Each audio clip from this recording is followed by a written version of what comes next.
Alright, here we go. Today we're going to do section 2.1 on quadratic functions. I encourage you to print these notes out or look at them online, or pause the video so you can look at the objectives or anything on this page that I don't get to. Basically, a quadratic function is any polynomial function that has a highest degree of 2. Okay, that means the largest exponent in the equation is a 2. So the general form that we're all familiar with, f of x equals ax squared. There's my highest degree, plus bx plus c. A cannot be 0. Obviously we know if a is 0, it's not a quadratic because that first term is gone. I'll let you read through the attributes on your own. Some things that we do know for sure, they form a U-shaped parabola. Okay. They're always symmetric to a vertical line called the axis of symmetry. That axis of symmetry always crosses the parabola at the vertex of the graph. And that vertex tells us the highest or lowest point on the graph, which are the maximum and minimums.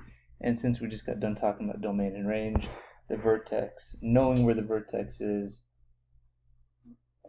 and whether it's a maximum or minimum, helps us define the range of the graph, which is kind of important. Okay. All right. So standard form. So we just said general form was ax squared plus bx plus c. Standard form is a times x minus h squared plus k. We saw this last week when we were doing the translations. We know that a tells us how narrow or wide, h tells us left or right shift. Remember, it's always opposite. And k tells us up or down shift. Okay. Sometimes we call standard form the vertex form because it tells us the location of the vertex on the parabola. Makes sense. And that vertex is always at the point hk. So for example, if I had a function f of x equals 2 times x minus 4 squared plus 1, the vertex would be at the point 4 because it's the opposite 1. Okay. All right. Next. So I want to write a quadratic that's in general form, like x squared minus 6x plus 1, in standard form or vertex form. Okay. And to do that, I need to complete the square. Some of you guys learned completing the square in Algebra 3-4. Some of you haven't seen it. So we're going to go over it real quick. Basically, there's two things that need to happen, or there's one thing that needs to happen and one thing that's preferred. Number one, our a term must be a positive 1. Okay? If it's not, we'll deal with that in a second on the next problem. But we have to make it positive 1. And then it's best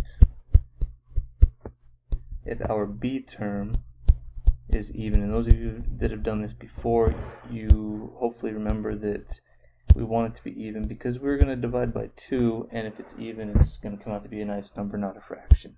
Okay. Luckily, in this first problem, a is 1 and b is even. Okay. So we can go ahead and complete the square. So the process looks like this. Okay. So I'm going to start by writing my equation, x squared minus 6x. But instead of just writing plus 1, I'm going to leave some space to complete the square, and I'm going to do my plus 1 on the outside. Because inside these brackets, that's where I'm going to complete the square. The goal is to make this factorable, to make this bracket factorable, because right now that equation was not. So the way we make it factorable is we're going to add half of that b term squared. Okay? So I took the negative 6 from my b, I'm dividing by 2, and then I'm squaring it, and that's how I'm going to make this factorable. Talk about that once we finish. Okay? So the problem is, though, since I added negative 6 over 2 squared to the inside of this bracket, this is no longer the same equation as what I had up top here, okay? Because I have an extra 9 inside of this bracket.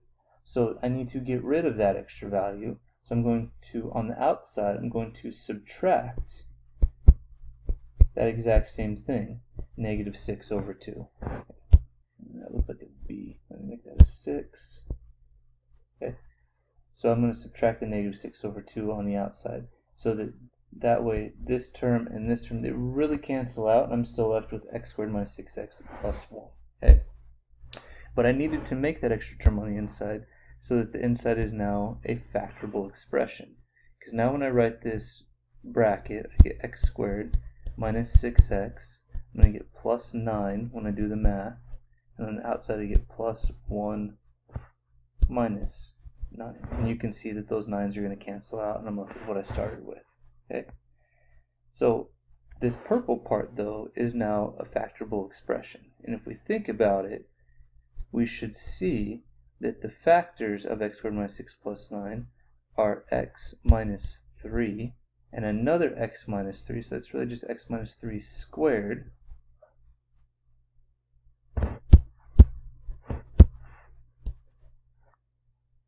And then on the outside I've got minus 8. Okay, so all I did after I took my b and divided it by 2 and squared it, I get this new expression down here, to which I then factored that expression to be x minus 3 squared minus 8. The really cool thing about this is that I will always know what this term is right here, because it will always be whatever I got inside these parentheses up here. So if I got a negative 4 in the parentheses up here, this would be a negative 4 down here. Okay, so we don't even have to worry about doing the math, we can just automatically put it in there. So we're done, we completed this square. That new expression is now f of x, or the new function is now f of x equals x minus 3 squared minus 8. And now we can see that the vertex is at 3, negative 8. And that's all done. So that wasn't too horrible. Let's try another one. So on this one, we see that we've got an issue. A is no longer 1. Okay? But we're going to deal with it the same way. We're going to start by writing out the expression the way it is. 2x squared plus 8x, put a little bracket in there, plus 7. But before I can do this new term where I put something in right here, okay, I need to get rid of this 2. So the way I get rid of that 2 is I factor it out of all the terms inside the bracket. So that makes it look like 2 bracket x squared plus 4x, leave my space, plus 7.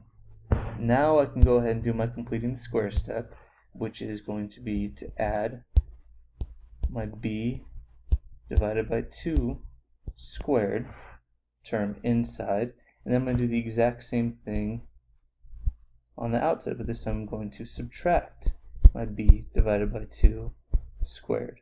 Okay, now I have a problem though, because on the inside here it wasn't really, let's see, 4 divided by 2 squared is 4, so I'm not really adding an extra 4 to this problem, I'm adding a 2 times 4 to this problem.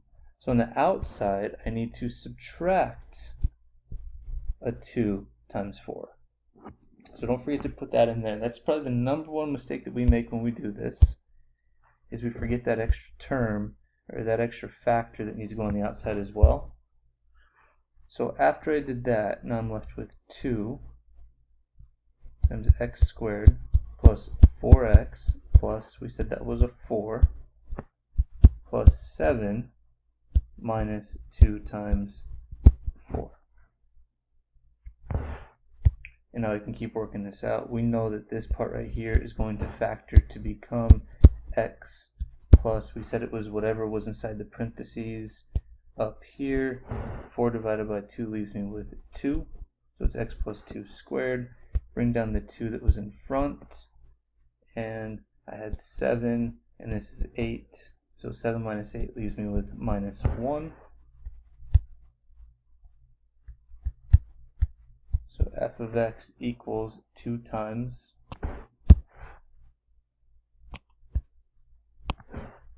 x plus 2 quantity squared minus 1, and my vertex is at negative 2, negative 1.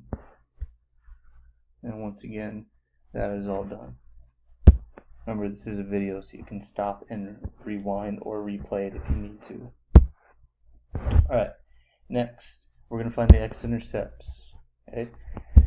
So, x-intercepts are also called zeros, roots, or solutions. Okay? They're the points where the graph crosses the x-axis, the point where y is equal to 0, or f of x is equal to 0. We can see it on the graph. Okay? The graph can have either 2, 1, or no solutions.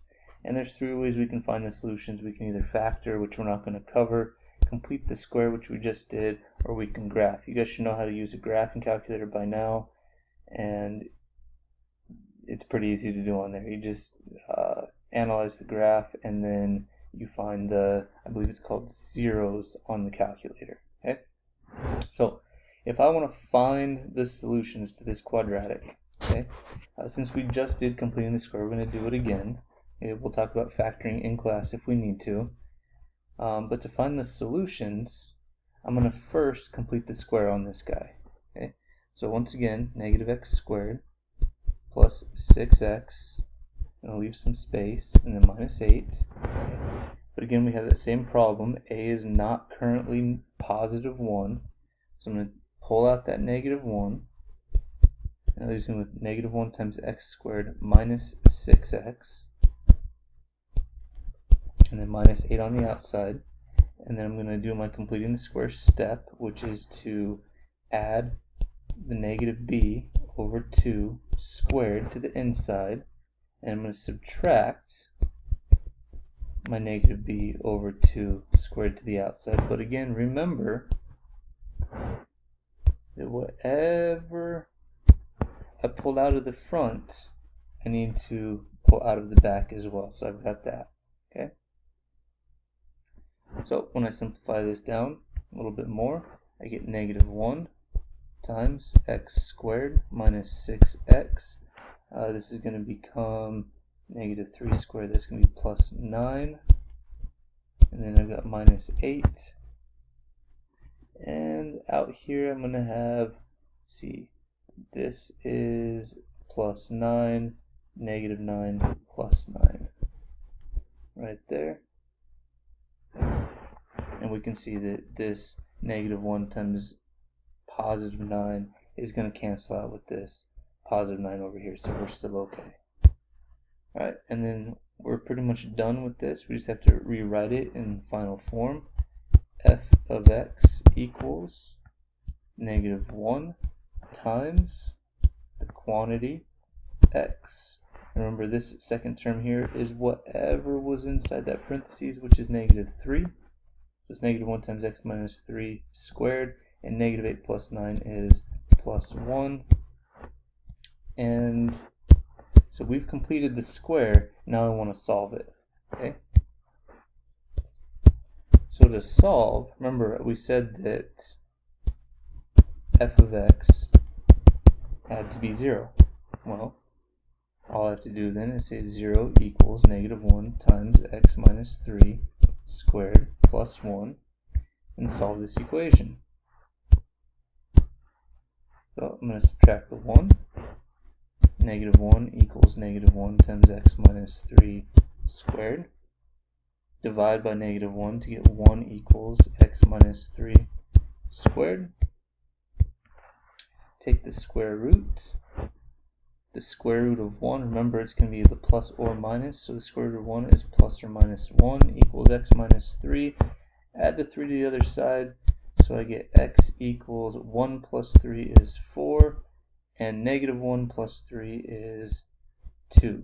So those are my two solutions, and since we had that graph, we can actually see that we get a solution at 2 and another solution at 4. So those are my two solutions. X had to be 2 or 4.